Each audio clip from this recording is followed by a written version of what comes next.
Jadi, kalau kita katakan di Indonesia terbagi atas 3 periode. Periode klasik, prakemerdekaan, dan periode pasca kemerdekaan. Maka setiap periode tadi memiliki perbedaan karakter masing-masing. Tokoh berbeda. Objek, situasi, kondisi, sejarah berbeda masing-masing. Satu. Nah, seperti kalau dikatakan lagi, periode klasik terdiri atas 4 abad. 4 abad berarti 400 tahun loh. Ya. Nah, kalau di dalam periode itu memiliki banyak karakter atau memiliki banyak waktu, nah, seperti 4 abad, 400 tahun, ada banyak waktu di situ. Dan setiap waktu, kenapa hilang fotoku ini? Hilang fotoku ini. Iya, Nah, Ustaz. biar nih, yang penting dengar suaraku.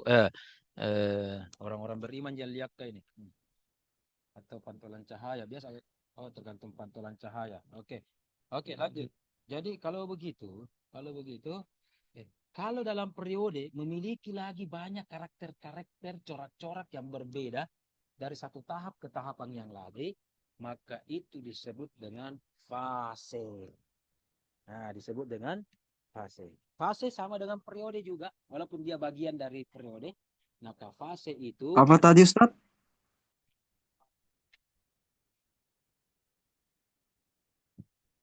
saya ulang, namanya fase. Mungkin ada 100 Ustaz. Namanya itu fase. Apa namanya? Fase.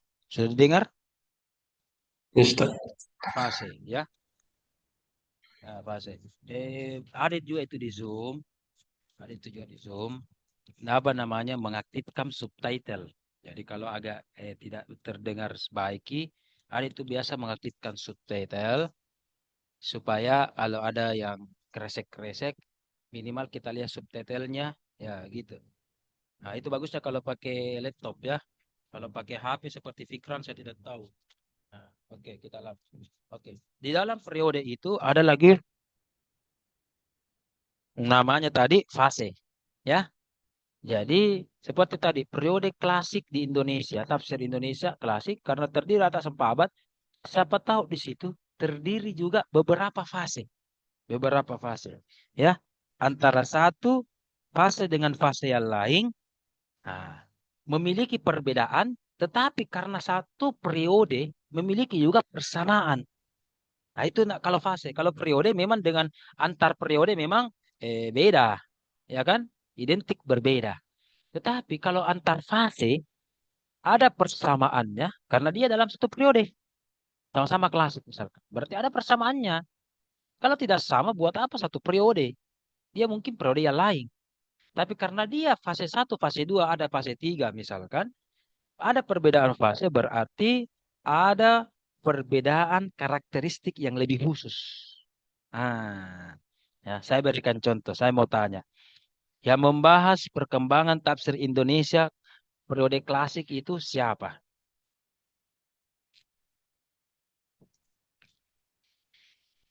Siapa? Nah, lupa ini. Makalahnya saya lupa. Apalagi pemateri nah. Apalagi sina. Lupa nih. Fikran. Siapa? Siapa yang bawa ke klasik ini? Ustaz At-Tabari. Kenapa? Toberi siapa pemakalanya masukku? Oh, Toberi kan bukan di Indonesia.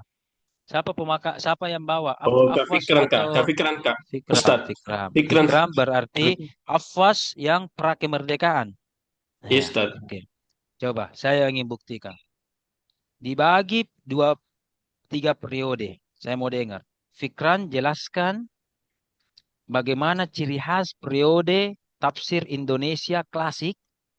Setelah itu lanjutkan Afwas yang merupakan karakteristik periode tafsir prakemerdekaan. Coba Fikran dulu. Hmm. Saya mulai melihat apakah Anda mengerti atau tidak. Kalau sama karakternya, buat apa kita bagi? Tapi kalau beda, oh memang bagi beda, tahu beda. Oh begini. Nah, coba saya lihat. Fikran.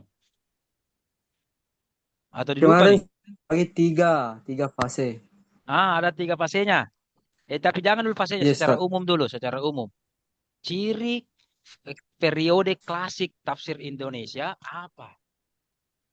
Hmm. Atau ciri atau karakter? Apa? Apa? Karakternya Ustaz, riwayat Ustaz. Masa tafsir di Indonesia riwayat? Kalau tafsir ya pada masa Nabi, riwayat banyak. Tafsir di Indonesia pada masa klasik tidak dicetak kah? Banyak yang kita tafsir. Coba lihat baca yang Anda tulis tadi juga itu. Anda katakan tadi akhir abad 19. Akhir abad 19 berarti periode klasik. Periode klasik. Berarti sudah ditulis, bukan riwayat, bukan pada masa Nabi ini. Tabiin sahabat riwayat. Iya kan? Tabiin saja abad abad 34 Hijriah itu sudah tadwin. Tadwin berarti sudah dicetak. Ulangi, ulang. Salah. Kalau Anda bilang begitu salah. Error itu salah jawabannya itu. Bagus ya. Masa riwayat pada masa itu? Hmm. Apa cirinya? Apa cirinya? Mungkin metodenya oke ada riwayat sedikit diucapkan dari guru ke guru, murid ke murid. Nah, Tapi maksud saya oke, Ustaz. tapi apa cirinya? Apa cirinya? Sekarang juga masih begitu. Jadi ada walaupun singgah sedikit, tapi apa ciri kita tafsirnya ini? Cirinya Ustaz, ya apa namanya? Ya Hmm, masih analisis Ustaz, analisis rasio. analisis rasio, tahlili begitu. Ya Ustaz. Tahlili. Kalau afwas, sebelum saya katakan benar atau salah. Kalau afwas, pra kemerdekaan, apa Ustaz, karakternya? Hmm. pada masa pra kemerdekaan dalam nuansa menafsirkan untuk pra kemerdekaan itu masih kurang Ustaz di era itu karena terjadinya sebuah kolonialisme sehingga para penafsir yang ingin membuat suatu penafsiran itu ya terhalang oleh peperangan pada saat itu Ustaz. Nah, Itu kalau kemudian pertanyaannya banyak atau sedikit kita tafsir, ya. ya Banyak Ustaz, atau sedikit kita tafsir, ya. Jawabannya sedikit. Anda katakan sedikit. Ya begitu, sedikit. Ustaz Tapi sedikitnya itu berapa? Sedikit itu dikatakan satu Ji atau dua Ji, begitu. Atau ya tidak ada memang. melebihi satu Ustaz. Iya, Seperti ya kalau tidak oke. salah Andi Hasan itu kayak yang termasuk pra kemerdekaan Ustaz. Ah, oke. Satu saja. Jadi kalau Yang bilang sedikit itu maksimal berapa? Kalau kamu maksimal berapa? melebihi melebihi tiga Ustaz. Oke, berarti kalau empat masih sedikit. Berapa Ah, pi Ustaz. dikatakan banyak? Berapa pi dikatakan banyak? Kalau 100 melebihi pi. tiga, Melebihi tiga banyak nih. ya Nah, Ustaz. tadi yang saya tampilkan, walaupun belum lengkap ini ya, yang belum lengkap saja, kita lihat. Yang dikerja di Google Drive, coba hitung Afwas. Yang pra kemerdekaan, yang pra kemerdekaan ada berapa? Hmm, pra kemerdekaan berapa sih itu? Yang ditulis oleh Afwas, berapa? Berapa pra kemerdekaan Afwas? Nah, Yang singkat saya itu Ustaz Andi Hasan itu Ustaz. lihat ini yang kutulis. Lihat yang kutampilkan ini. Ini baru yang Oh, parsial ya, belum menyeluruh ya. Ya, berapa di sini? ini Yang di- saya tidak lihat anunya Ustaz, namanya. Lihat saja tahunnya, lihat Ya, saja tahunnya. ya Tahunnya Ustaz. mulia. Berapa, berapa, berapa, Ini Ustaz berapa, pra- berapa, 1934 bukan bilang 1000. sebutkan. Saya hanya bilang berapa, berapa itu satu Oh, ditafsir, Ustaz, dua ji, tiga ji. Kalau bilang tahun berapa, ini berapa kita tafsir di sini saja ya, walaupun ini belum lengkap, masih banyak yang 4 lain. Ustaz. Empat, 4. betul empat, empat atau lima. Lihat baik-baik. 5 Ustaz, yang terakhir juga. Ustaz. Iya kan? Berarti Iya. kau bilang lebih mi 3, berarti banyak sih itu. Iya, banyak aja kan? Iya. Oke, oke. Tapi maksud saya Ustaz untuk pas masa-masa penjajahannya itu Ustaz. Ini kan ya termasuk beberapa tahun kemudian lagi sebelum peperangan Ustaz. Catat, Nah, catat. Unsur-unsur dari karakter baik. Nah ini nih untuk khusus 3 makalah ini. Makanya kita hari ini review. Kalau tidak ada pemakalah bela. Saya ingin penguatan. Saya kira sudah tuntas ini, tapi tidak apa-apa aja. Kita review supaya Anda lebih kuat, ya. Nah, klasik pra dan pasca kemerdekaan, karakteristik yang harus ada di situ adalah ya, ingat ingat pelajaran mazahib atau manahij tafsir Anda. Ingat itu yang tadi saya katakan sebelumnya. Namanya karakteristik, ya, kasih masuk juga metodologinya di situ. Ingat itu. Apakah apakah di klasik itu misalkan tahlili ijmali muqarrar maudhu'i. Apakah tafsir klasik itu bil masul bil ra'yi atau apa? Apakah klasik itu tafsir sufi, tafsir tasawuf, tafsir fikih, tafsir apa? Tafsir bahasa, tafsir ajadah ijtimai atau tafsir apa? Nah, ya, ingat itu. Ingat 3 itu ya. Metode pendekatan corak tafsirnya apa? Satu, ya.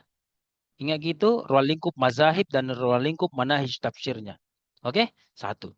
Yang kedua, harus Anda jelaskan di situ, ya, harus Anda jelaskan di situ nama-nama tokoh mufassirnya di situ.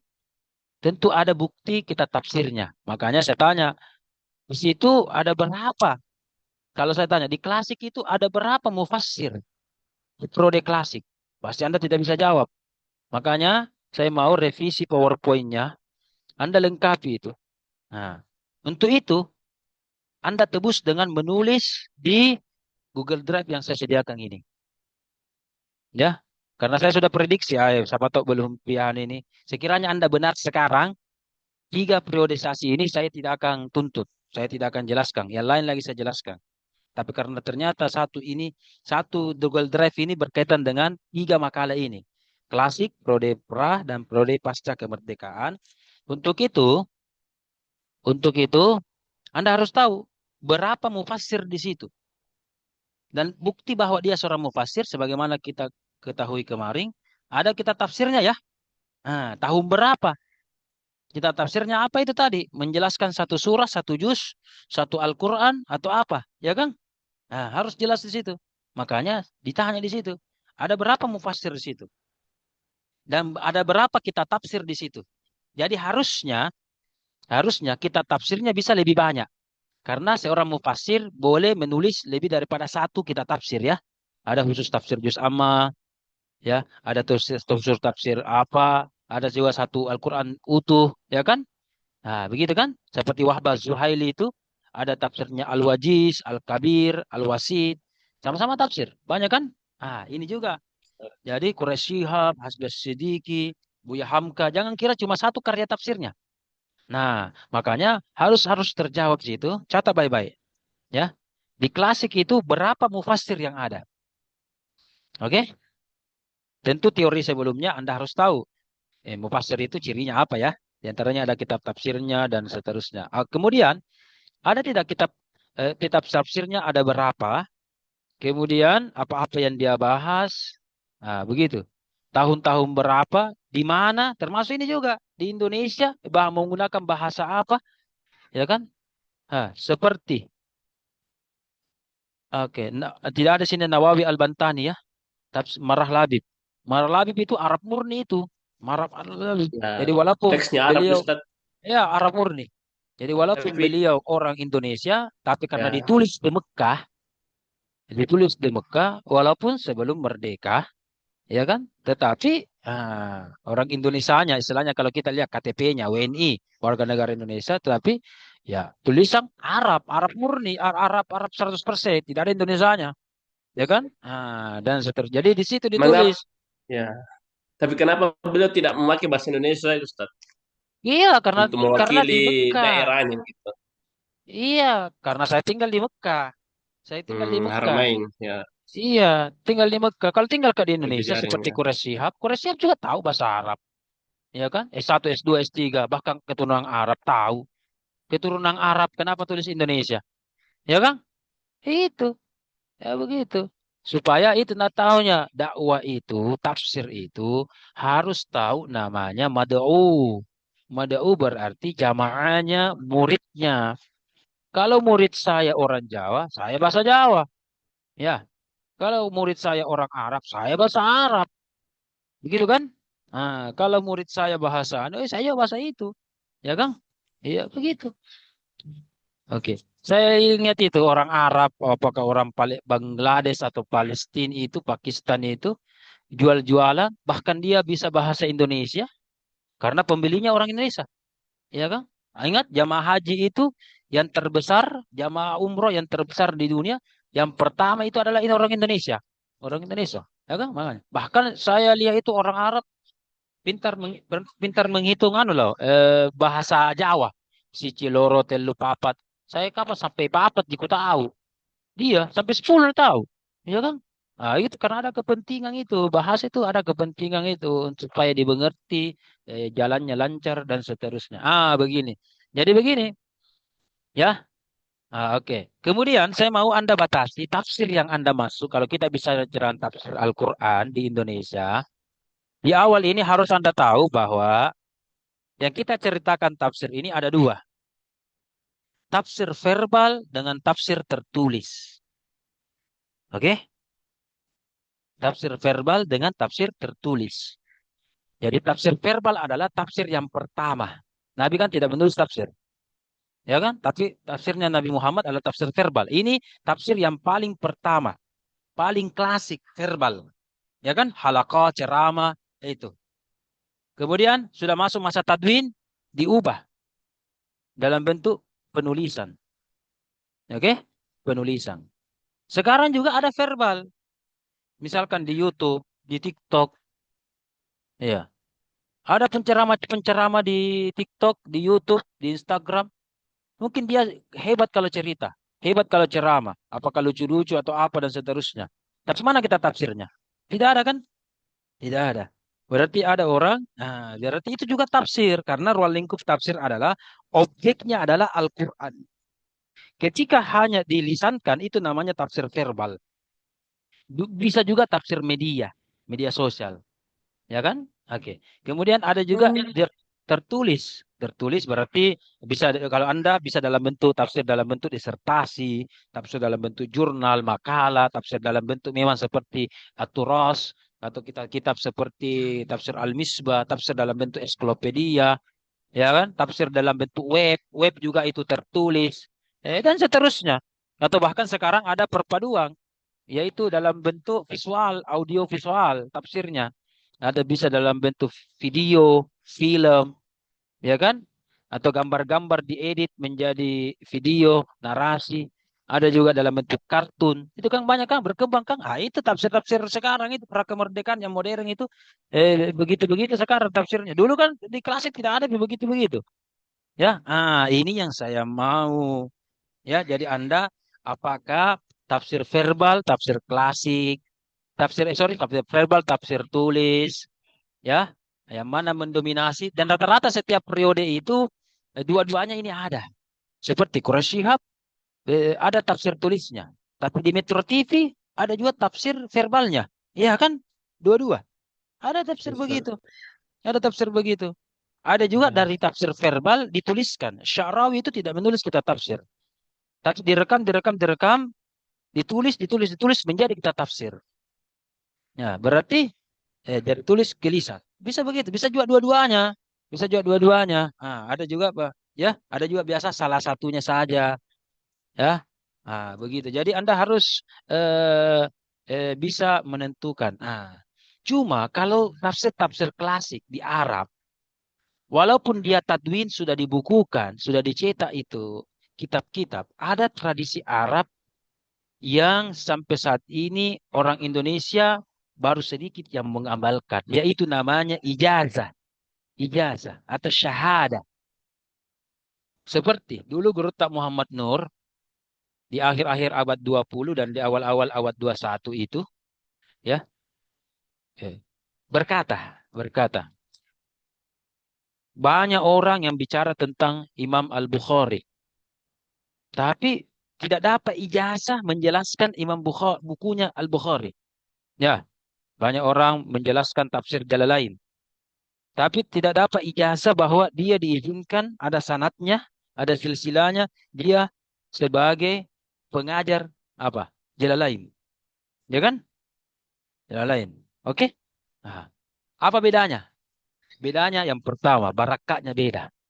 Kalau ada ijazah atau syahadah, itu istilahnya barakatnya tersambungi, tersambung. Ya. Yang kedua, kalau dapat ijazah, mengetahui seluk-beluk tentang kitab yang akan dijelaskan. Ada orang mengajarkan Bukhari, ya kan?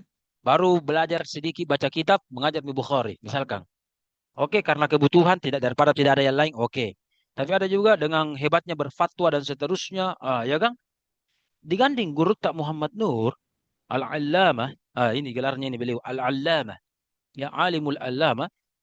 Beliau mengajarkan Bukhari, tapi memang sudah khatam Al-Bukhari kepada gurunya dan sudah paham, sudah diuji, ya kan? Dan seterusnya. Maka Nabi bilang guru tak ada nanti pada suatu zaman dan sekarang ini sudah terjadi. Prediksi dari guru tak. Banyak orang bicara di kitab Bukhari tapi tidak paham kitab Bukhari.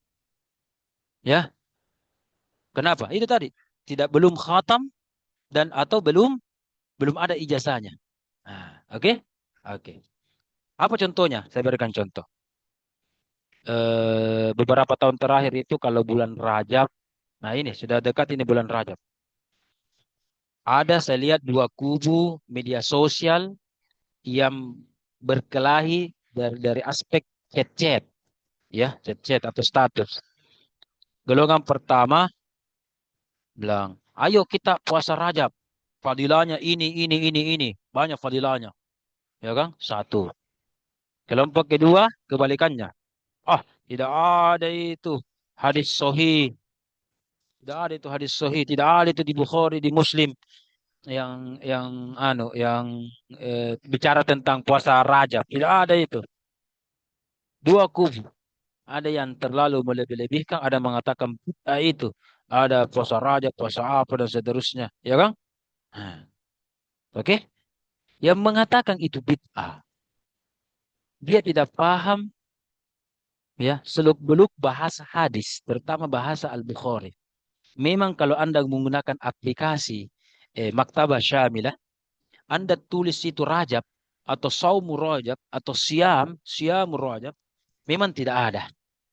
Saya harus akui tidak ada. Tetapi bukan berarti tidak ada. Karena ternyata ketika Bukhari menulis hadis-hadis tentang di bulan Rajab, tidak menggunakan kata-kata Rajab. Tapi menggunakan metode yang diajarkan Rasul itu, dan Rasul melihat bagaimana bahasa Al-Quran. Contoh surah At-Taubah ayat 36. Inna iddatash syuhuri. Nah, coba sambung ya Afwas. Inna iddatash syuhuri. Afwas, sudah aku ditidung ini Afwas. Sambung ini ayat surah At-Taubah. Juz 10, juz 11 ini. Hmm. Inna iddatah syuhuri Indallahi. indallahi Aina tahu. Ithna asyara. enam. Oke, oke, oke. Indallahi isna asyara syahran fi kitabillah. Di situ ada tertulis minha arbaatun hurum. Di antara 12 itu ada 4 yang hurum atau yang haram, yang mulia. Hadis hadis melihat bahasa Al-Qur'an ya, menggunakan bulan mulia. Nah, Fikran bisa menyebutkan 4 haram atau 4 yang dimasuk arbaatun hurum dalam ayat ini. Bulan-bulan apa itu? Fikran. Bisa disebutkan? Hmm. Bulan-bulan apa? Harus tahu ini. Bulan apa? Bulan Zulqa'dah. Bulan apa lagi? Afwas? Tahu Afwas? Bulan Zulhijjah. Apa lagi? Bulan Muharram. Satu lagi bulan Rajab. Jadi 4 itu. Safar. Sabar. Tidak ada sabaran. Sabar. Ruding. Tidak ada. Ah, ah. Jadi 4 itu. Zulqa'dah, Zulhijjah, Muharram, dan apa tadi? Rajab. Syawal. Ketika Nabi menyebut Al-Quran menyebutkan Rajab, hanya mengatakan hurum, bulan yang haram, bulan yang mulia. Ya, jadi haram itu bukan berarti dilarang ya, tidak. Seperti Masjidil Haram berarti masjid yang dilarang, tidak. Haram itu salah satu maknanya adalah suci dan mulia.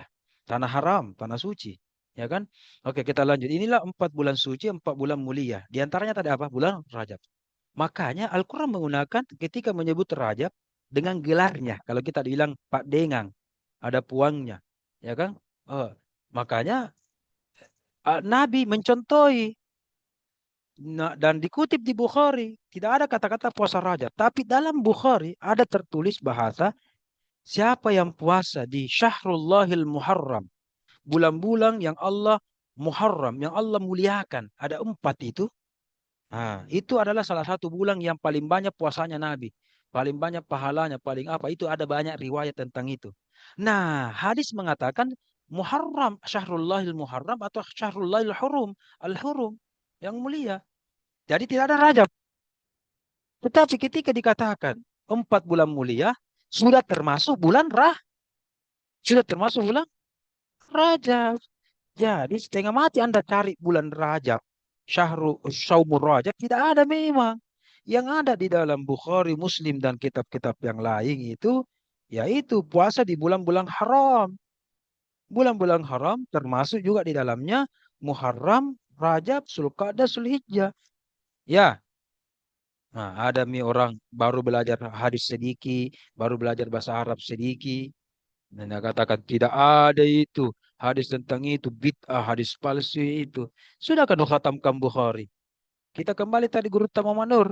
Sudah khatamkan ke Bukhari. Dapat ijazah kah untuk menghafal Bukhari? Tidak.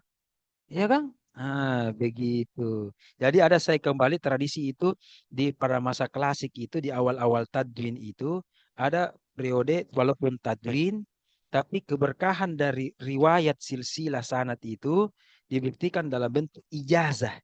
Ijazah.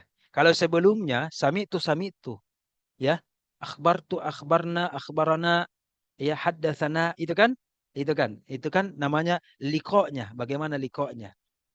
Nah, ketika sudah tadwin, untuk membuktikan Anda saya izinkan ajarkan buku-buku saya ini. Seperti sekarang, ada metode mengajar apa? Metode Iqra, Ummi, Wafa, ya kan? Nah, oh, termasuk ini, Fikram. Anda belajar metode Al-Miftah, ya kan?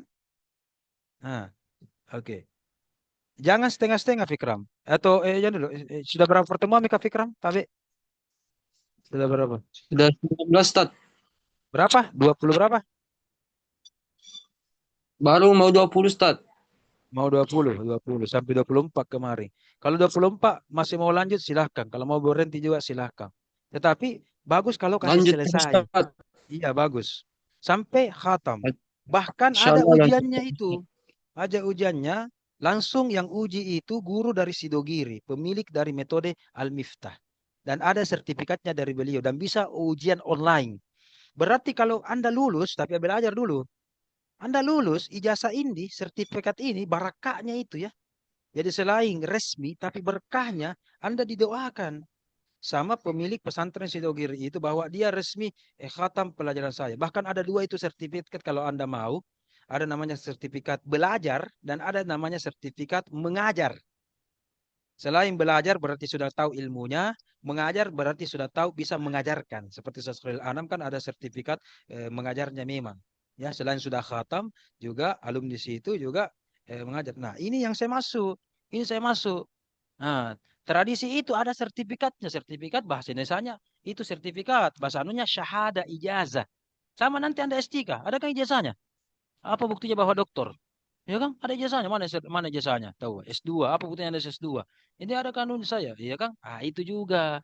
Ada barakahnya di situ. Ada stempelnya, tanda tangannya. Ada di balik itu ada doa. Ada kemarin yudisium. Dan seterusnya. Itu. Sama juga ini. Anda bisa membaca Al-Jalalain. Sudah paham. Siapa tahu salah-salah, Ji. Ya kan? Salah harakatnya, salah barisnya, salah pahamnya. Anda bisa mengajar Bukhari. Iya kan? Jangan sedikit-sedikit menurut Bukhari, menurut Bukhari. Yang paling heran saya itu ada teman. Ini kisah nyata ini. Temannya teman ini. Rata-rata hadisnya yang disampaikan hadis riwayat Muslim, hadis riwayat Muslim. Iya kan? Pas saya tanya, siapa itu Muslim? Muslim itu Ustaz, namanya Muslim. Berarti bukan orang Kristen ini yang riwayatkan. Yang penting Islam, Ustaz. Oh, begitu. Riwayat Muslim, oh, bukan riwayat kafir. Ya bayangkan. Ada begitu. Jadi riwayat Muslim katanya bukan nama orang, tapi Muslim. Berarti kalau begitu saya juga bisa meriwayatkan kan Muslim jadi. Oh, padahal bukan itu yang dimaksud kalau hadis riwayat Muslim, ya kan? Muslim An-Naisaburi ini. Nah, dah dan seterusnya.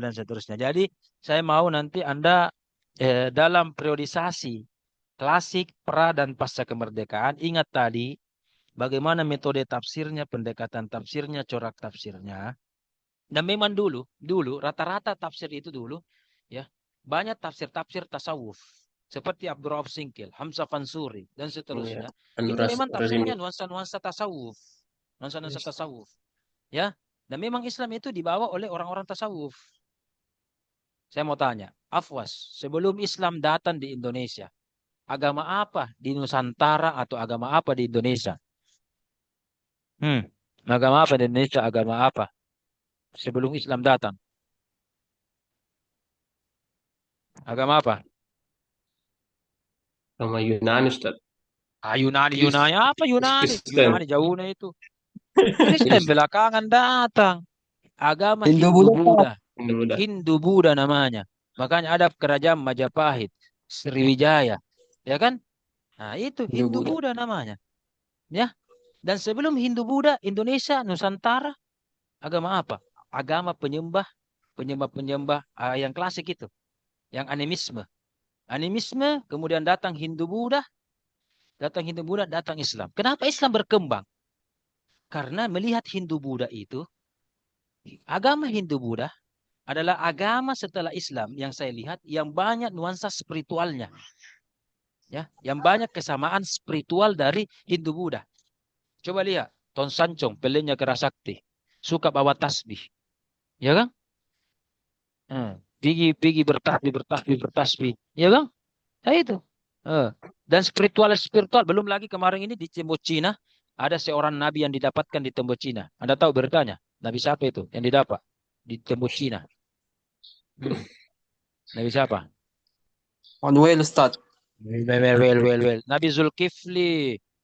Ah. Dan sekarang semakin banyak orang Cina masuk Islam. Ternyata Nabi Zulkifli, nabinya orang Islam, itu ternyata di tembok Cina, di Hindu Buddha. Ya kan? Dan memang kalau Bodhi atau Buddha, Siddhartha Gautama itu dianggap mereka itu Siddhartha Gautama mendapatkan wahyu pertama dari langit ketika bersandar-sandar di pohon. Sama kisahnya Nabi Zulkifli. Nabi Zulkifli juga menerima wahyu itu kurang lebih. Nabi Zulkifli atau Nabi Ilyas kurang lebih juga menerima wahyu ketika dia sandar-sandar di pohon. Wahyu kalau bahasa Hindu Budanya itu Bodhi namanya. Makanya dia agama Buddha. Ya. Ah, dan seterusnya. Begitu. Ya. Kita lanjut. Jadi ada agama spiritual, makanya banyak tafsir-tafsir spiritual. Nah, kalau sekarang Indonesia sekarang itu eh, eh, dia percaya tafsir-tafsir yang empiris. Semakin banyak sekarang yang tidak percaya dengan yang spiritual, batin. Dangkal sekarang orang spiritualnya. Bahkan ada mengatakan tafsir spiritual itu bita, neraka. Ya, ada begitu.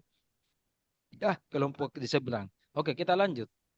Indonesia secara umum itu adalah masyarakat Muslim Indonesia secara umum sekarang adalah masyarakat yang fikih. Fikih. Makanya kalau ada bicara tentang apa hukumnya ini, zakat begini, zakat profesi, sholatnya begini. Dan sekarang coba bayangkan, masa klasik ini loh, sudah 15 abad dibahas. Bismillah atau tidak, kunut atau tidak, ini sudah 15 abad dibahas. Tapi Indonesia saking gemarnya masalah fikih masih diulang-ulang itu. Masih diulang-ulang. 8 rakaat, 20 rakaat, berapa rakaat, kunut atau tidak, itu. Indonesia sekarang, makanya ini lagi yang paling utama. Ya, ketika membahas tafsir-tafsir dan periodenya ini, ingat itu yang menjadi landasan teori Anda adalah geografi, antropologi, sosiologi, dan psikologi orang Indonesia ketika itu. Apa kecenderungan orang Indonesia ketika itu? Geografinya Indonesia beda dengan orang Arab, ya kan? Sosiologinya beda, ya. Kulturnya beda. Kita harus tahu. Contoh Indonesia itu dari dulu sampai sekarang, Indonesia itu open, mudah beradaptasi dan mudah terbuka menerima. Ya, apa buktinya? Coba lihat. Animisme dengan cepatnya berubah menjadi Hindu-Buddha. Hindu-Buddha dengan cepatnya berubah Islam. Islam dengan cepatnya Kristen lagi masuk. Ya kan? Dan coba lihat, Indonesia itu apa? Bhinneka Tunggal Ika. Keturunan Arab ada di Indonesia. Cina ada di Indonesia. India ada di Indonesia. Eropa ada di Indonesia. Afrika ada di Indonesia. Ada semua. Ada semua keturunan. Keturunan. Ya kan? Nah, itu orang Indonesia. Indonesia itu orangnya open. Mudah beradaptasi dan mudah menerima orang lain. Sampai sekarang. Di situ. Di sini ada plus minusnya. Plus minusnya, analisisnya ini ada banyak. Di antaranya, kalau yang masuk itu yang baik, Hindu Buddha, kemudian masuk itu Islam, oke. Tetapi kalau yang masuk itu adalah yang tidak baik, makanya ada namanya Islamisasi. Ya kan? Ada orang Islam, tapi di pegunungan, dikasih Indomie, mau masuk Kristen. Saking gampangnya dan saking terbukanya orang Indonesia itu begitu karakternya. Ya, terbuka.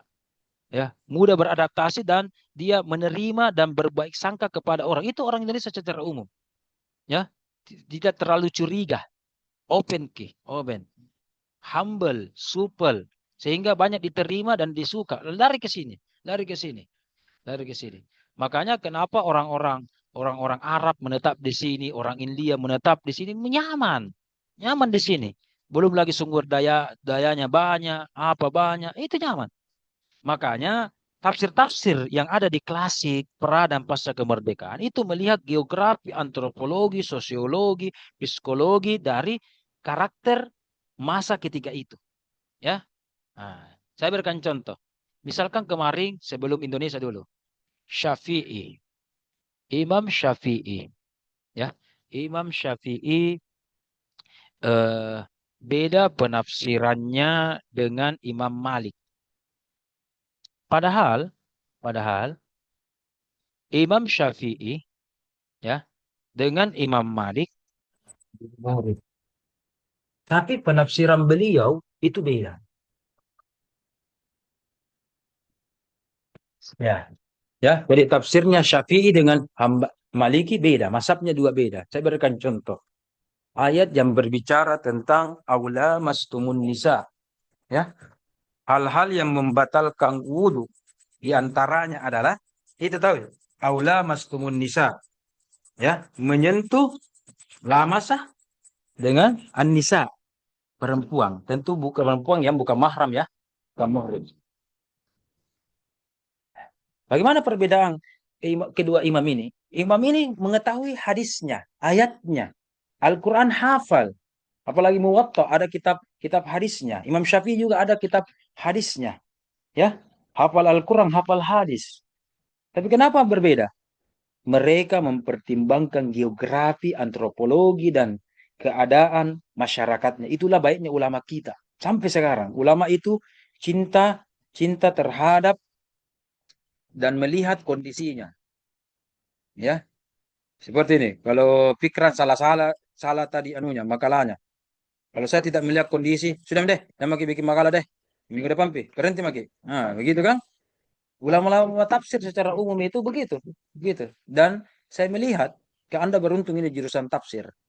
Di UIN Alauddin Makassar, dosen-dosen tafsir itu yang paling enak, paling humble di antara dosen-dosen yang lain. Dosen yang lain itu terlalu ideal. Kalau kita dapat A tahu wah, sebenarnya tidak bisa dapat A ini fikrang, biar makalahnya salah-salah.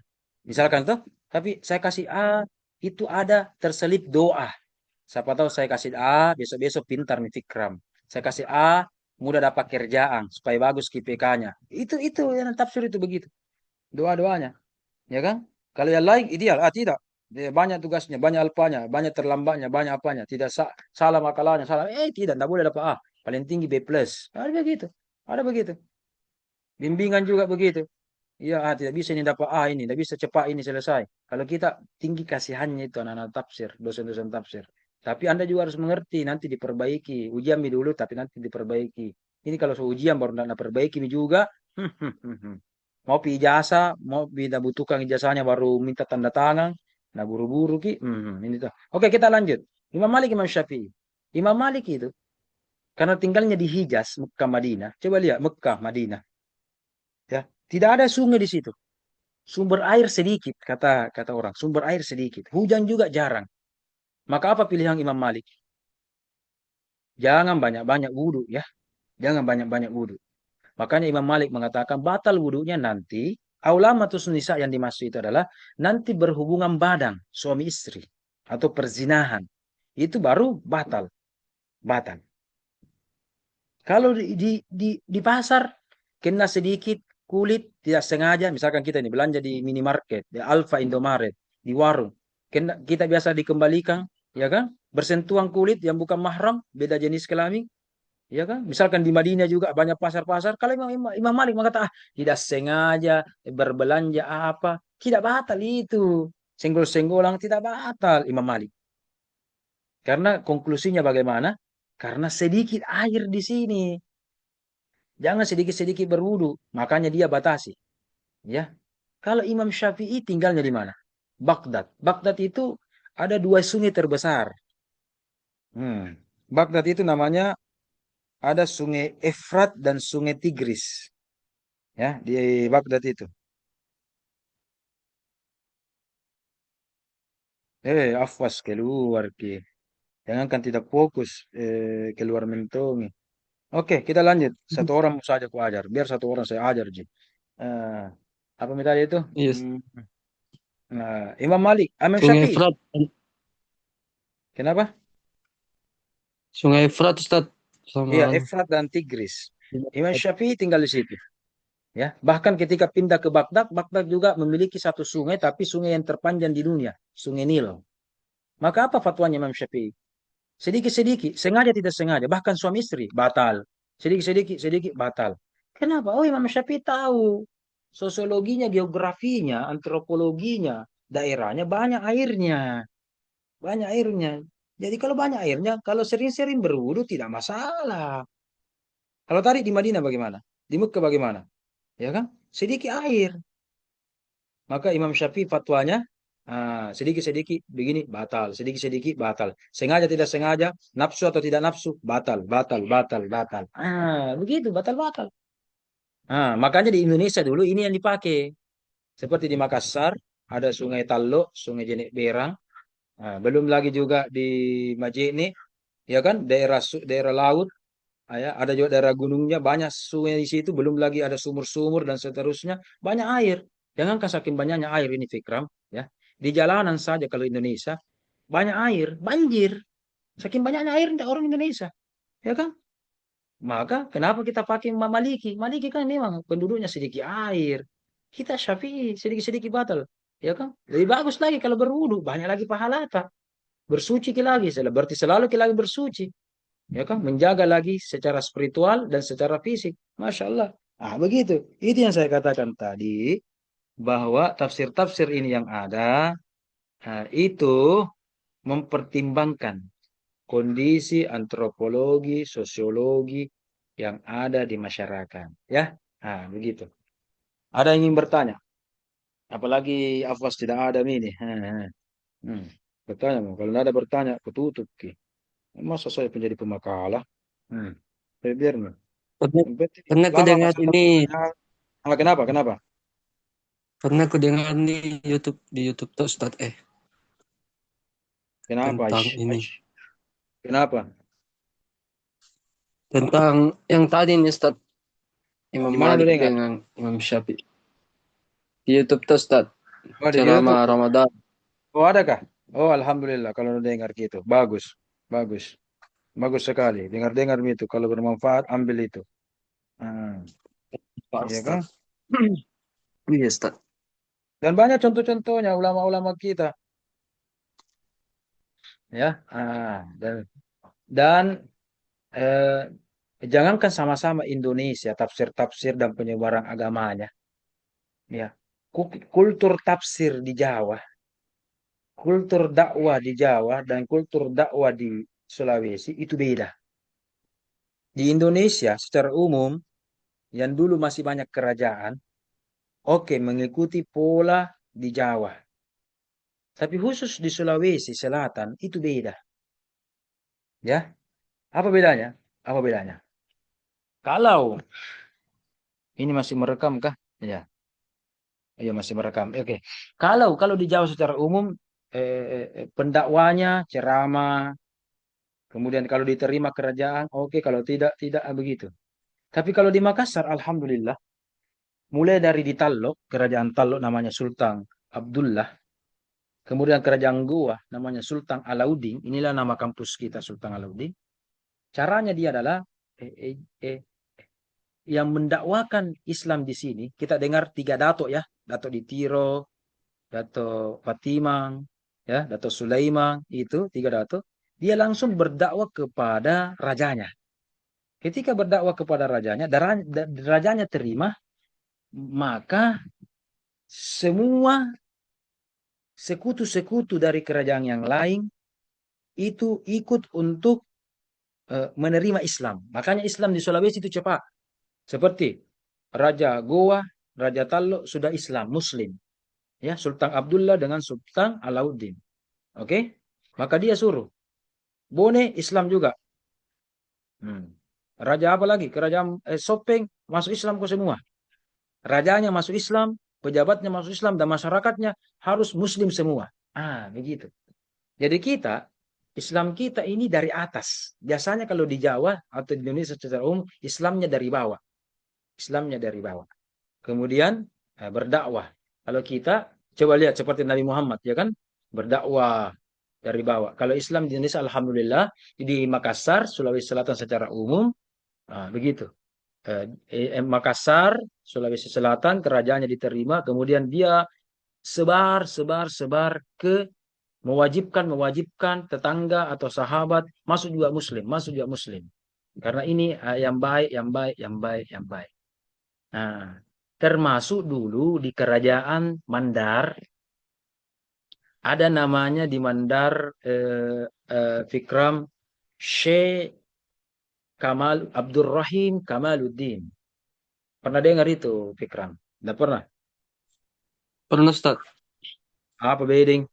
Siapa beding itu? Pernah dengar namanya Ustaz. Siapa? Di mana dengar? Siapa itu? Kamaluddin kalau tidak salah di Campalagia Ustaz. Bukan. Di Wono. Kuburannya itu ada di Pulau Salama atau Pulau Tangga namanya kalau di Maps. Orang menyeberang di Bajo, di Binuang orang menyeberang di dermaga. Perbatasan Toraja Ustaz di? Bukan. Binuang Kanang baru masuk Mandar. Sebelah kiri kan laut. Di situ ada dermaga di situ. Dermaga Bajo atau Bojo namanya itu. Bajo atau Bojo. Di situ menyeberang Pulau Bajo. Itu Pulau Salamat di situ. 5 menit saja Anda naik ke Tinting itu. 10.000 berapa sudah. Itu gurunya Iman Lapeo. Fikram. Orang kenal banyak Iman Lapeo. Kalau Ustaz Musin itu katanya sering juga ke sana. Apalagi Ustaz Musin kan orang Kanang, orang Binuang ya. Nah, iya, sering ke sana.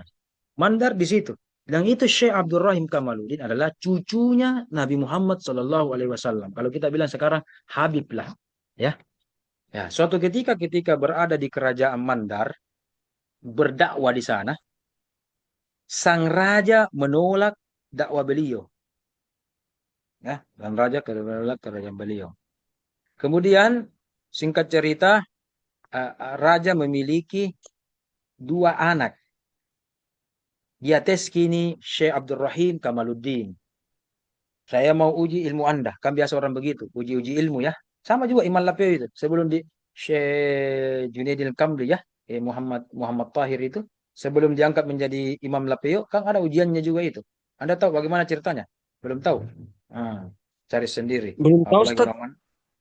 Orang Mandar udah tahu. Cari sendiri. Nanti kalau minggu depan tidak tahu, saya ceritakan kok. Ah, ini mau dulu yang guruna dulu Iman Lapeo. Ah, lebih anu lagi nih guruna. Ya, oke. Maka disuruh pilihan dua, dua itu pilih. Ada dua anak saya ini, ada yang hamil, ada yang tidak. Wahai Ustaz, kalau kita bilang ya Ustaz, yang mana kira-kira Ben? Tebak-tebaki. Yang mana hamil, yang mana tidak. Katanya kau Ustaz, ya kan? Katanya kau punya beragama. Masa ini tidak tahu? Kan begitu dulu ilmu-ilmu dulu itu kan. Cara menguji orang itu dulu kan bukan hanya hafalan, tapi ada juga ilmu-ilmu batin ya.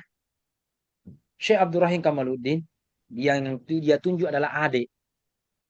Apa kata raja? Salah. Kalau kita bahasanya, sota-sota, salah. Yang hamil ini yang kakak. Ini, bagaimana saya mau percaya sama Anda itu? Itu kasarnya ya. Saya mau percaya yang tafsir-tafsir yang Anda bacakan, Al-Quran yang Anda bacakan, Islam yang Anda bawakan. Kalau itu Anda salah, bagaimana? Diusir itu beliau. Diusir. Jangan berdakwah sini. Jangan diusir. Shh. Ketika beliau sudah istilahnya diusir, ya, merantau keluar, walhasil singkat cerita tak balik ini. Tak balik ini. Bisa Anda percaya, bisa tidak. Itu hak Anda. Yang hamil menjadi tidak hamil, adik yang tidak hamil menjadi hamil. Tak balik. Ya, istilahnya sekarang datang Sandro. Apakah bahasa anunya kalau Mandar itu? Sandro. Apakah bahasa anunya itu kalau orang-orang pintar juga itu? Apa bahasa bandarnya itu? Kalau Sandro. Sando, Ustaz. Sando, ya Sando. Sando. Sando kalau di sana ya. Sando. Ya, ada kemarin kita durhaka ini sama seseorang ini. Siapa tamu tak yang paling terakhir di kerajaan ini? Tidak ada. Oh, ada itu anak muda gitu. Salah-salah itu. Cari itu. Minta maaf sama dia. Dia bukan orang sembarang itu. Bukan sembarang.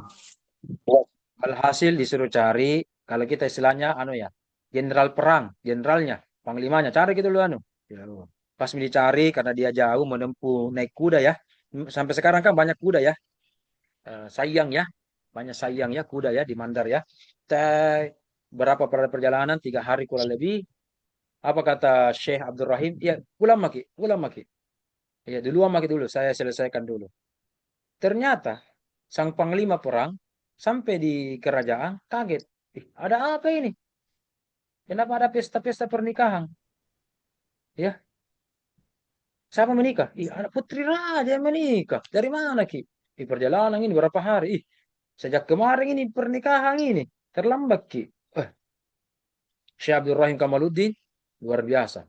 Dengan cepatnya, ya kalau kita istilah peleng kartong itu mungkin naik pintu ajaibnya Doraemon. Ya, istilahnya ada karomanya itu ya. Langsung.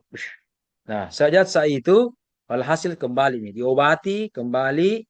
Walhasil ini yang adik menikah sama Syekh Abdurrahim Kamaluddin. Dan dipercayalah, mengajarkanlah Islam. Nah, disinilah silsilahnya Imam Lapeo belajar semua. Dari Habib yang bernama Syekh Abdurrahim Kamaluddin. Nah, dan yang paling tidak masuk akal, ini namanya karomah. Terkadang karomah itu tidak masuk akal. Waktu Syekh Abdurrahim mau meninggal, beliau berpesan kepada masyarakat, kalau saya meninggal, jangan kuburkan saya di tanah. Masukkan saya di peti kayu dan simpan saya di Laut Mandar. Laut Majene lah di situ ya. Laut simpan saya situ. Walhasil, betul. Ketika dianggap meninggal, dikasih masuk di sana, di peti, kemudian ditutup. Apa yang terjadi kira-kira Ustaz Fikram? Kira-kira Anda tahu lanjutan kisahnya? Tebak-tebak dulu, masa dengar terus? Tidak ada di rekaman ini, baru kok lagi Tenggelam. sampaikan. Oh, tidak. Walaupun ini peti kayu, tapi tidak tenggelam. Apa yang terjadi? Seperti katinting, seperti speedboat. Ini peti kayu meluncur dengan cepatnya. Ya, teknologi apa yang bisa ada peti yang bisa meluncur tidak pakai mesin dengan cepatnya? Nah, sampai dia di sebuah pohon, di sebuah pulau, tak tancap di situ. Disitulah namanya pohon itu namanya Pulau Salama. Jadi ini pohon lama-lama jadi fosil, jadi batu. Nah, untuk itu bagaimana menjadi batunya? Biasa begitu ya. Kalau pohon sudah lama beribu-ribu tahun sudah menjadi batu, dari fosil menjadi batu. Nah, untuk melihat bagaimana batunya itu, silahkan lihat di Pulau Salama itu, Syekh Abdurrahim Kamaluddin. Kalau Anda tidak tahu, 1 minggu depan Anda tahu, aku kasih ke maps-nya, pulaunya itu. Ada di maps. Ya, cuma tidak tahu aja. Nah, begitu. Bahkan ketika ketika dia mengajarkan agama Islam, ada muridnya, entah dari mana, bukan dari Maroko satu, dari Maghrib dengan dari mana satu itu, ya, Syekh Al-Maghribi dengan Syekh saya lupa itu satu namanya muridnya, itu jauh-jauh dari Afrika, jauh-jauh dari Arab, ya, pergi berguru kepada beliau, ya. Padahal dulu kan tidak ada HP, tidak ada YouTube, berguru situ. Dan ini juga dua muridnya ketika Orang mana meninggal, aslinya? ah, Tahu Ustaz, orang mana aslinya? yang Sabdul muridnya Rahman atau yang Ustaz. yang anunya, gurunya,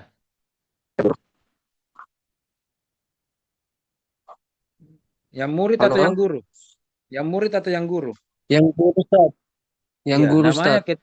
namanya cucunya Nabi, orang Arab, namanya cucunya Nabi, ya kan? Istilahnya Oh, belas teral lah kalau kita bilang ya. Habib Habib, orang namanya oh. cucu Nabi kan orang Arab ya. Nah, tapi muridnya itu ya, jauh-jauh dari Maroko, dari Arab, ada dua orang itu, Maghribi dengan apa itu satu, eh, di situ, di sini, di situ dikuburkan dan ketika juga meninggal sama dengan gurunya, dikasih peti, kemudian meluncur juga itu peti kayunya dan sama di pohon yang sama tertancap sampai sekarang di kuburan itu ada 3 kuburan, Ustaz Fikram. Ada satu, ada satu guru dan ada 2 muridnya. Nah, begitulah kurang lebih penyebaran-penyebaran Islam di Indonesia termasuk di Tanah Mandap. Begitu, ya. Nah, Imam Lapeo itu berguru ke situ, ya. Berguru spiritual itu ke situ itu. Cuma orang mungkin jarang mengetahuinya, ya, dan seterusnya. Begitu Sambalu. Paham nih? Hmm. Paham Nah, Ustaz. karena Tapi sekarang ini Ustaz, ya susah Ki meyakinkan ilmu spiritual itu Ustaz. Makanya saya katakan tadi, Indonesia sekarang bukan masyarakat spiritual. Sudah lewat masa spiritual. Ya, sudah lewat masa spiritual. Nah, makanya orang karena semakin modern-modern, percaya tidak percaya. Jangankan tafsir-tafsir bernuansa spiritual begini, dakwah-dakwah spiritual begini, jelas-jelas misalkan ada orang kesurupan, ya, dimasuki jin atau Yes, Ustaz. jampi-jampi ilmu hitam. Sang bapak mengatakan, tidak percaya ke saya. Ya, padahal kesurupan ya anaknya. Tidak percaya ke saya. Ya kan? Ya kan? Kita lihat kesurupan massal. Kesurupan massal. Ya kan? Kalau tidak ada bukan ilmu-ilmu spiritual, lari kemana itu? Ya, dan ingat, kesurupan massal itu rata-rata 100% itu, 99% lah, ya, itu perempuan yang dapat. Kita ini laki-laki, Fikram, Azka, Afwas, itu secara umum tidak dapat. Karena secara spiritual itu bisa dijawab. Kalau secara fikih tidak bisa dijawab. Kalau secara spiritual bisa. Karena kalau perempuan gampang terbuka simpul ruh yang ada di dalam dirinya. Gampang terbuka. Sehingga kalau gampang terbuka, gampang masuk yang hal-hal yang aneh. Kalau laki-laki, susah atau jarang orang kesurupan. Saya ada tetangga saya kemarin. Ya, kesurupan. Kalau laki-laki kesurupan, saya hanya katakan acting gitu. Acting itu. Ya, 0,01% kalau ada laki-laki kesurupan. Acting. Termasuk tetangga saya beberapa tahun yang lalu. Ya, sebelum subuh sudah kesurupan di depan masjid. Kemudian diputarkan MP3-nya As-Sudais tidak mampang. Lihat-lihat aja. Ternyata betul. Ada nih ustaz-ustaz yang jampi-jampi ru'ya tidak mampang, tidak mampang karena memang ternyata betul. 2 hari 3 hari akan datang setelah itu datang nih orang tuanya dari Gorontalo atau dari mana itu. Dan ayo mi pulang nak, mau mi. Oh ternyata mau pulang dibelikan tiket gratis. Mau itu. Tinggi. Ini mau di Makassar nah tinggal bahaya bahaya begini. Kita kalau apa sih kalau kalau laki-laki kesurupan kucuekin. Kalau perempuan mungkin Ya mungkin. Itu pun ada tanda-tandanya acting dengan tidak. Ya. Dilihat dari matanya, apanya, dan seterusnya. Begitu. Ada ilmu begini sebenarnya. Dan ini yang dulu dipahami oleh orang-orang dulu. Makanya ada orang dulu kan Matareka, Ki Maapai. Itu betul. Betul. Seperti Anda lihat pelen-pelennya Kian Santang, ada ilmu-ilmu begitu, ada terbang, ada apa. Itu memang real real terjadi. Saya Nyata, dua, Ustaz. nyata 2014 ketika wisuda anak pertamanya Pak Kiai Mustamin itu di Maghrib, sudah Maghrib atau sudah Isya, datang teman-teman dari anaknya. Dia katakan, Pak Kiai, Pak, ini nih temanku yang kemarin suka kesurupan. Pak Kiai pegang-pegang ini orang. Oke, pegang-pegang. Ya, mengamuk. Dibacakan subhanallah, bilang juga subhanallah. Hebatnya itu yang masuk ini, makhluk yang masuk ini. Bilang la ilaha illallah, sikir tahu juga. Bayangkan. Ada orang kalau dibacakan itu panas, panas. Ini. Ya, apa nak baca? Nah ikuti tahu. Hebat nah. Baru ketawa-ketawa. Saya ingat sekali itu saya pegang itu orang di pahanya, paha kanan kalau tidak salah. Saya pegang paha kanan. Kemudian yang kesurupan itu laki-laki ini kesurupan. Ya, karena dipegang pi. Jadi kalau laki-laki biasa dipegang pi baru ditauki dideteksi keserupan atau tidak. Ya, dipegang pi. Kalau menjerit nih atau apa berarti ada menempel. Di situ. Ketika ada menempel itu, bilang begini, jangan borongi saya. Makassar, jangan borongi saya, jangan banyak saya, jangan borongi. Itu aja borongi, Pikram, Iya, diborongi, Ustaz. diborongi, dibanyaki kan, diserbu dengan banyak orang. Kalau mau kita sparring, face to face. Anaknya itu jangan kak, jangan keram. Iya, iya, iya, iya. Apalagi itu pakai sudah tua ya, sudah usia senja lah. Tapi karena beliau bilang lepaskan, saya mau sparring dengan ini orang. Bayangkan, bukan lagi meru'yah, mengajak sparring makhluk halus. Kemudian Pak Kiai ketika itu masuk di rumahnya, keluar itu saya lihat dia bawa garam, air dengan merica. Jadi memang di rumah itu harus ada ini garam dengan merica itu lah untuk makhluk halus agak benci. Jadi ada itu begitu ya benda-benda mereka benci tapi kita suka atau kita benci mereka suka. Contoh lavender. Lavender baunya harum kita suka tapi lavender dibenci oleh nyamuk dan lalat. Ya kan? Ya kan? Begitu. Makanya itu biasa itu anu-anu obat nyamuk atau apa di situ softel atau apa bau lavender ki. Karena memang mereka tidak suka lalat. Ada begitu. Kita suka WC bersih. Mereka jin ke itu suka WC kotor. Kan begitu. Ya kan? Biasa ada begitu. Termasuk ini garam. Kita suka garam, dia tidak suka garam dan seterusnya. Begitu. Nah, singkat cerita, langsung nih, banyak panjang ini kejadian. Sparring sama pakai. Ya, jarak 2 meter, 3 meter di Fikram itu. Pakai dengan yang ini, yang dirasuki. Oke, kemudian, Disaksikan, Ustaz. wah saya, bahkan ada yang video itu hari. Kemudian, setelah itu, Wih. yang terjadi ketika sparring, tidak baku sentuh fisik, Fikram. Beda 3 meter, pakai hanya kasih begini tangannya. Shh. Shh. Ini terlempar. Kalau peleng, mungkin bisa kita janjian. Pelengnya Jaka Tarub, Kian Santang, ya kan? Kasih begini. Kalau begini ke acting pun tidak. Bayangkan, mas, maki janjian sama makhluk halus. Masa jing diajak acting, ya kan? 3 meter, Yes. sekitar 3 meter jauhnya begini. Cek. Terlemparnya tidak terlempar tas sedikit, terlempar betul-betulan. Seperti ditabrak motor, terlempar. Maju lagi itu, maju lagi nih anak muda yang dimasuki. Kiri kanan kiri maju tidak bisa terlempar-lempar terus semakin jauh terlemparnya pakai cuma begini aja begitu jadi bikin baru muntahnya bukan muntah makanan betul itu yang peleng-peleng muntah busa-busa memang jadi ya jadi ilmu begini ada sebenarnya cocok itu pelengnya Jaka Tarub Jaka Tingkir Kian Santan cocok cuma kalau di peleng biasa nah kasih warna itu Fikram. Biasa dipilih entah warna biru, warna kuning, warna merah. Sebenarnya ada begitu. seperti begini, kenapa terlempar? Pasti ada itu dorongan energi yang keluar itu. Cuma mata ini banyak dosanya, tidak melihat. Tapi kalau peleng supaya Yes. lebih meyakinkan, dikasih warnai. Ya kan? Kelempar kecil. Ada betulang. Ada betulang. Ya. Dan ternyata walhasil yang rasuki ini adalah, nah bilang orang palapak barambana arup palakka. Bodyguardnya arup palakka. Dan dari rumah pakai memang tidak jauh di rumah pakai itu di gua. Ada memang di situ kuburannya arup palakka. Dan yang masuki ini adalah ajudannya arup palakka. Dia katakan, ini kakek mengatakan, ini cucuku kodong, suka ki dipandang enteng, suka ki dibully sama teman-temannya. Saya sebagai leluhurnya tidak tega ada keturunanku dikasih begini. Sehingga kalau ada yang dikasih begitu, masuk mak, nah, langsung mikulawang itu yang anu cucuku dan seterusnya. Nah bilang pakai iya iya, jam makin lagi masuk, saya pajaga, saya tanya kita mana supaya jangan kita anu. Kalau begitu nah, jaminnya apa dan seterusnya keluar nih itu orang.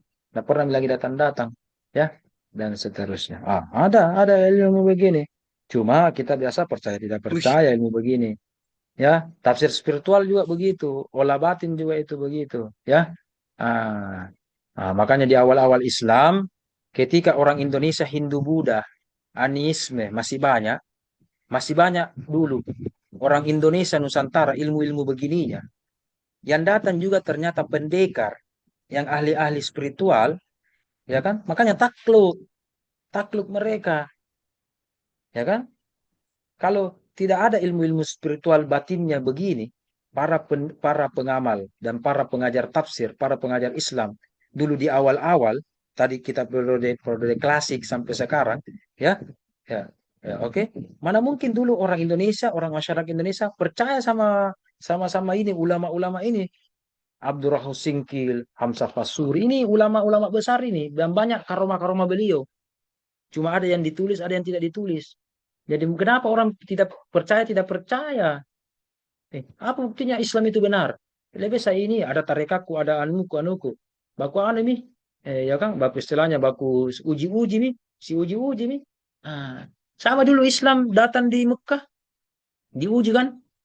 Yas'alunaka anir ruh. Orang Yahudi lagi bertanya, apa itu Ashabul Kahfi? Bertanya tentang Zulkarnain. Kan orang Yahudi dah uji, nah tes-tes dengan ilmunya. Karena Yahudi ada ilmunya, ilmu Taurat. Orang Nasrani ada ilmunya, ilmu Injil, dites. Sama Hindu Buddha, ketika datang Indonesia, dia akan dites-tes dengan itu ilmu-ilmu spiritual. Tapi alhamdulillah menangki, itu hebat, kita hebat. Nah memang sempurna agama Islam itu. Baik olah batinnya, olah spiritualnya, maupun intelektual dari Al-Quran, ya, ru'ya-ru'yanya, ya, bacaan-bacaan Al-Quran itu dahsyat luar biasa dibanding yang lain, ya. Begitu, ya, gitu dan seterusnya. Ada 1,5 jam ini menjelaskan ya. Harusnya ganti-ganti yang menjelaskan ini. Ada lagi mau mana? Ada lagi mau bicara, mau bertanya. Empat tinggal ada yang bertanya berhenti mah. Habis nih. Habis Ustaz.